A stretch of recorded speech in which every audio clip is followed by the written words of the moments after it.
risque. Si vous faites de la revue de presse, on est en train de vivre quelque chose quand même de très terrible. Alors que la presse française a l'habitude de défendre plutôt son cinéma.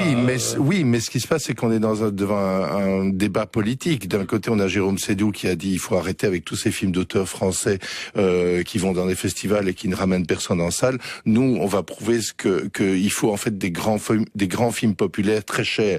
Il est évident qu'il y a toute une partie de la presse qui a envie, en plus, de se faire la peau de Pathé et de Jérôme Sédou en disant il faut des films très chers. Mais alors, il y a de préférence, il faudrait que ces films très chers soient réussis. Donc, il y a un clivage aussi gauche-droite dans tout ce débat. Tout est politique et il y a un clivage entre un cinéma d'auteur plutôt ancré à gauche et un gros cinéma populaire très cher plutôt ancré à droite. Ça va faire un flop en salle, ce Astérix Écoutez, il faut 6 millions, le seuil de rentabilité, c'est 6 millions de spectateurs.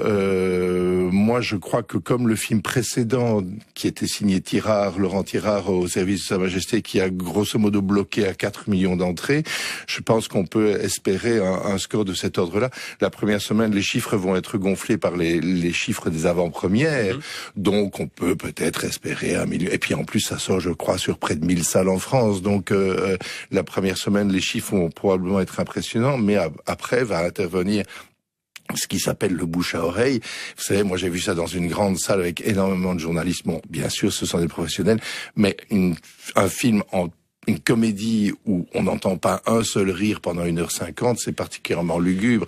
Donc je pense pour l'instant c'est un peu panique à bord chez Pathé parce que les retours sont assez difficiles. D'ailleurs, quand on voit la pauvre tête de Guillaume Canet, on a l'impression qu'il part à l'échafaud. Il n'a pas l'air fort en forme. Il a l'air de partir à l'échafaud. On en a presque pitié.